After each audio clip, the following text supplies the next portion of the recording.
Okay, so today's lesson is titled Equilibrium. Our essential question for the day is, how do you know when a reaction has reached equilibrium? So what I'm going to do first, before we start talking about what equilibrium is we're going to take a step back and focus initially on one directional reactions. So most reactions we know happen in one directions. So I go back and think of the one direction reactions. So these would be reactions that occur from reactants to products. So in the case of something like a combustion of methane, so CH4 reacts with oxygen, it makes carbon dioxide and water. In the case of this reaction right here, this one direction reaction, we know when this reaction is done when it stops burning. So when you light methane on fire, it releases carbon dioxide and water, and it releases a lot of energy, so you actually see a flame. So you actually know this reaction is done. It has reached its endpoint when it completely stops. So you know this reaction is over. So the reaction ends, and that would be no more fire.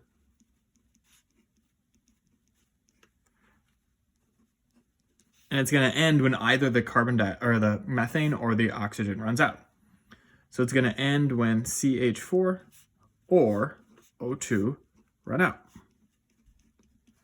That's the end of a one direction reaction.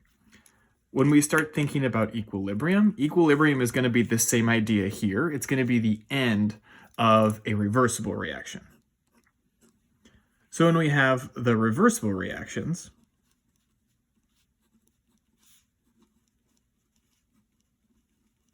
what's going to be different about these is that we can't actually use up the reactants because the product can just reverse itself and make more. So the example we always use, hydrogen plus oxygen is in a reversible reaction with water.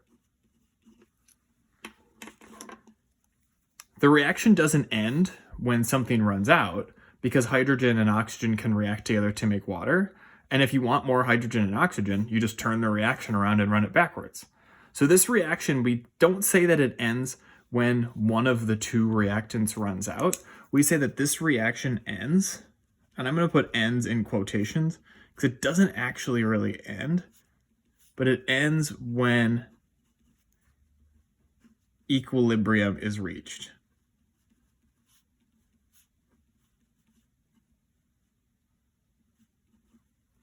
So when the reaction reaches this point that we're going to call equilibrium, that's when we say the reaction is done. And what equilibrium means, it means that the reverse and the forward reactions are happening at the exact same rate. So we'll say that the rate of the forward reaction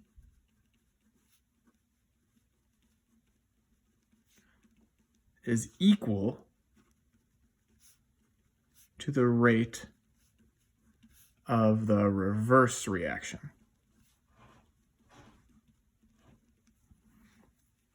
So this reaction here of hydrogen and oxygen making water, water is also breaking down to make oxygen and hydrogen. So it's just going back and forth, and the rate at which it's going back and forth is exactly the same.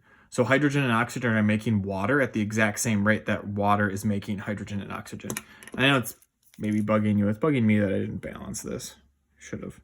I didn't balance this one either. I should put the 2 there and the 2 there. Unlike this one direction reaction, where methane and oxygen, when one of them runs out, it just stops. Carbon dioxide and water can't go back and make more of them, so the reaction's just done. For this reversible reaction, you're going to get that rate of the forward and the reverse reaction equal at equilibrium. And the way that you know this has happened, you'll know that you're at equilibrium because there's going to be no visible changes.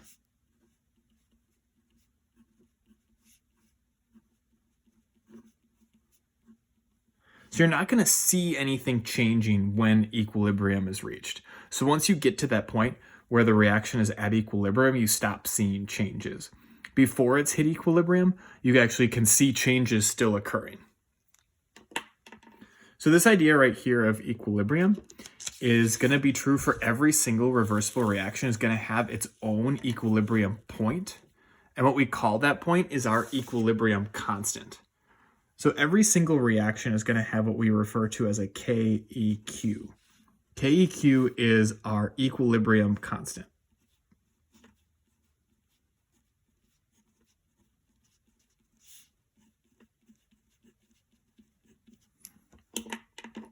Sometimes this is referred to as the equilibrium expression.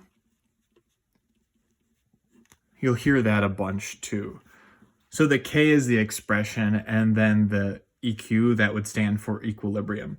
There are other K values or K expressions that you'd see. So there might be like a KW is going to be the equilibrium expression for water. You might have a Ka, which would be the equilibrium expression for an acid. There's Kb, which would be equilibrium expression for a base.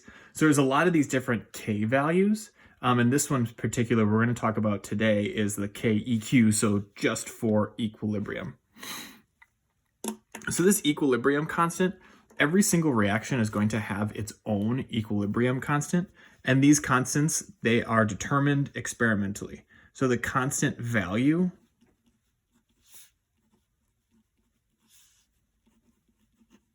is dependent on the conditions. And in particular, for us, we're talking about solutions.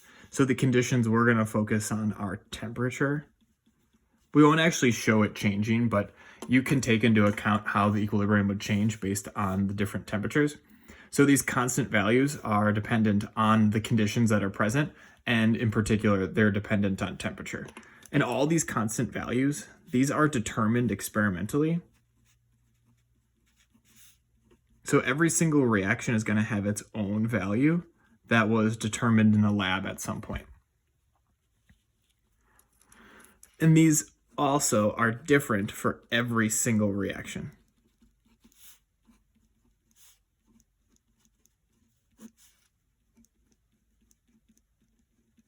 So every single reaction is going to have its own KEQ value, its own equilibrium constant at every single temperature. They're determined experimentally, and the way you find these are found in reference textbooks. So you're not actually going to be able to figure these out unless I tell you what they are. So for us, we're talking entirely about solutions right now. So the equilibrium constants, these are mostly going to deal with concentrations. So that last practice sheet you guys just had was about concentration. So the KEQ values we have are going to deal entirely with concentration. So one more thing before we talk about the concentration, how it works, is there are no units for KEQ. So KEQ has no units. Even though the units for concentration are molarity, capital M, KEQ has no units. So it just is a number. So it's just a constant value. There are three possible values that you're going to have. So KEQ can either be equal to 1. KEQ can be greater than 1. And KEQ can be less than 1. But it can be less than 1, but it cannot be negative. So KEQ can be less than 1, but not negative. So it can't go below 0. There's a reason for that, and I'll show you in a second. So what these three numbers mean right here, so when you have a KEQ value for a reaction that's equal to 1, what we say in that case is that the products and the reactants are going to be the same.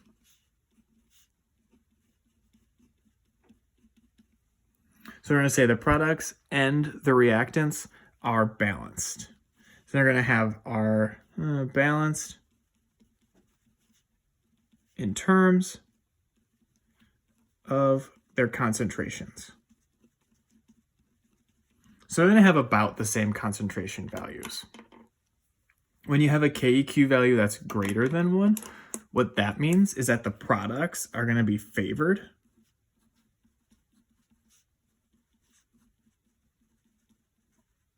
And when the products are favored, what that means is they're going to have a greater concentration than the reactants.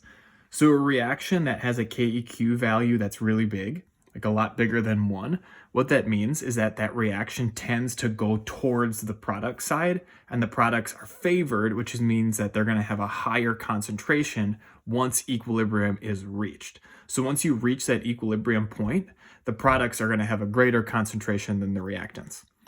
And then the opposite is going to be true when we talk about a KEQ less than 1. KEQ less than 1 means that the reactants are favored.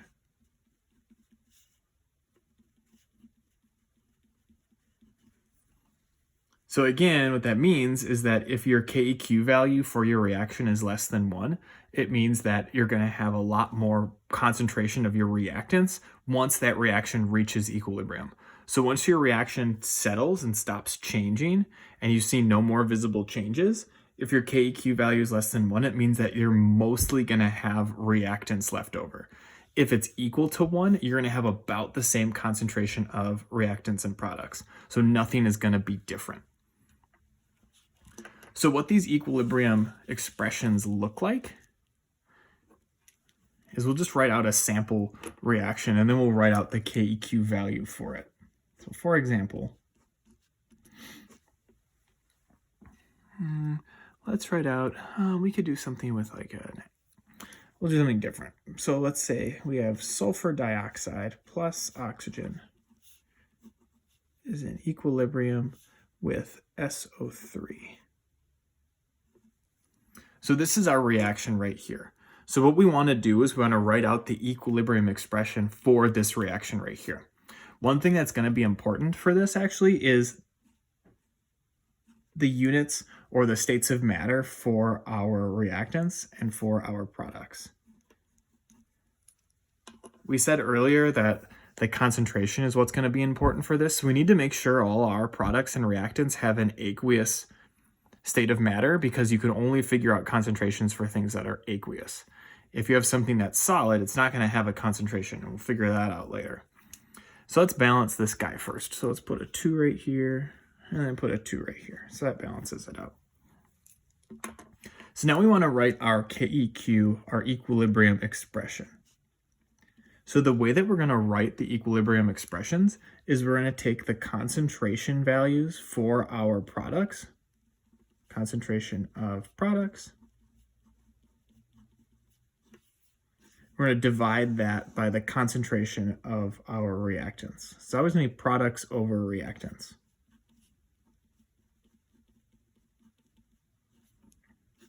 The reason why I said this balancing is really important is that the concentration you have for your product or your reactant is going to be raised to the coefficient.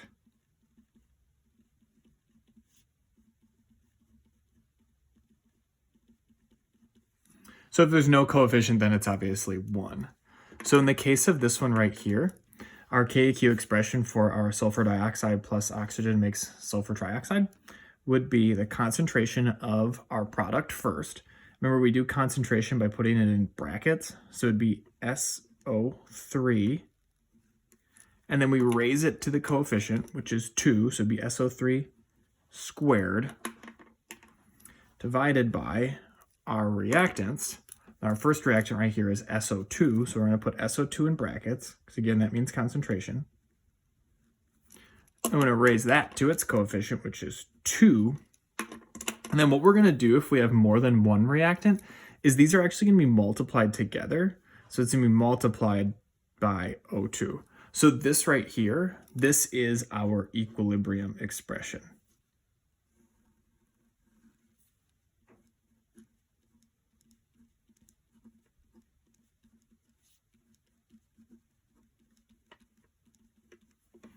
So then from this right here, if you know the KEQ values, you can calculate what the concentrations are going to be. If you know the concentrations, you can do the opposite and calculate what the KEQ value will be. So in your worksheet, you have to do kind of both of them, but to start, you're just writing out the equilibrium expression. So this is how you do that. We'll do a couple more examples because there's one specific example I want to show you guys that has a state of matter other than aqueous. So let's try to look at something that is acids and bases. So let's say example, let's take HCl, which is aqueous, so that's hydrochloric acid. Hydrochloric acid reacting with calcium carbonate. That'd be like a shell. Or a limestone, this would be like acid rain. HCl plus calcium carbonate makes calcium chloride, which is aqueous, plus carbon dioxide gas. So in this one right here, what's going to be different is we actually have two different states of matter. Remember, S means solid, and G means gas. This is already not balanced, so I need to balance it out. Oh, that's why the missed one. It's got to be a plus an H2O over here too. It doesn't matter for our answer, so I didn't include it, and I forgot. So that's a liquid.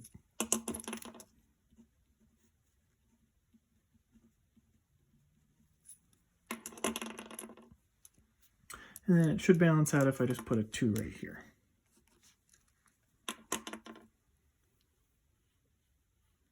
Okay, so if we want to write out the equilibrium expression for this guy, we have a lot more going on in this case. So we start again with our products. So we have calcium chloride, we have carbon dioxide, and we have water. So I'm going to write those out first. So concentrations, calcium chloride, no coefficient, so just 1, times the concentration of carbon dioxide times the concentration of water divided by our reactants. So we have HCl as our first one.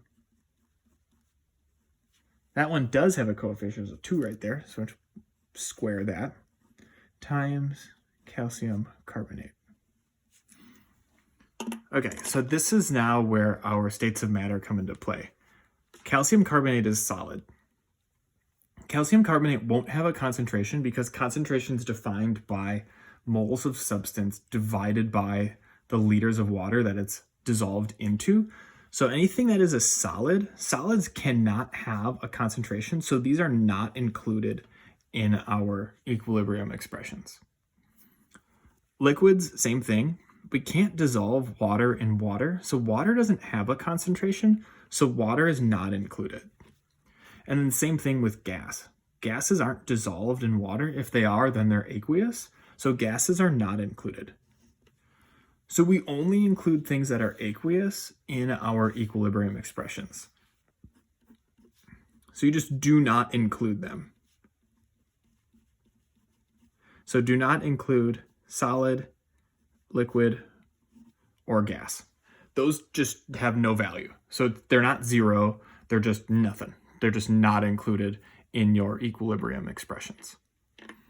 So then the last example I wanted to do is if we actually have numbers.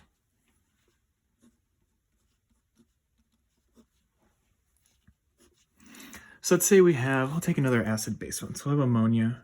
Ammonia is a base. That's an aqueous guy.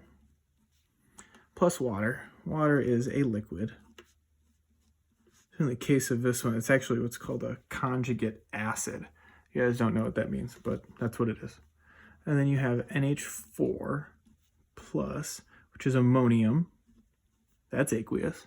And then we have OH minus, which is aqueous. So in this case right here, we actually have concentration values for our different substances. So our concentration for NH3 is 0.4 m. And I just made these up. The concentration for NH4 plus is 0.2 m. So remember, m means molarity, so that's the concentration units. And then the concentration for OH minus, we're going to say is 0.1 m. You notice that I didn't include water because water doesn't have a concentration because can't dissolve water in water, so it wouldn't make any sense. So what we can do is we can write out the equilibrium expression for this reaction, and then we can calculate what the KEQ value would be. So for KEQ, we're going to take the concentration of our products, NH4, OH minus.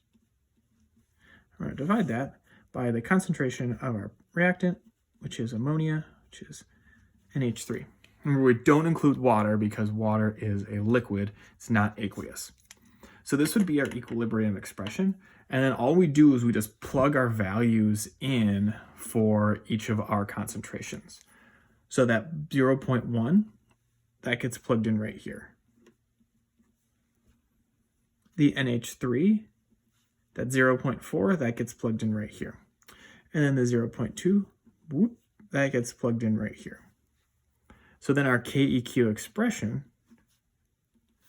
would now be 0.2 times 0.1 divided by 0.4. Remember, there's no units for KEQ, so it doesn't actually matter. So we punch this in on our calculator, and the answer you get is 0.05. So the KEQ value, the KEQ constant for this reaction right here is 0.05. So what that means is that this reaction is reactant favored.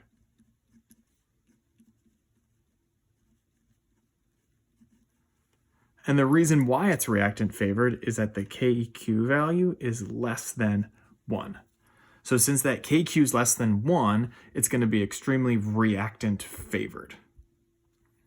And we can tell that by looking right here is that the concentration for our reactant, 0.4, is double the concentration for one of our products and quadruple the concentration for our other one.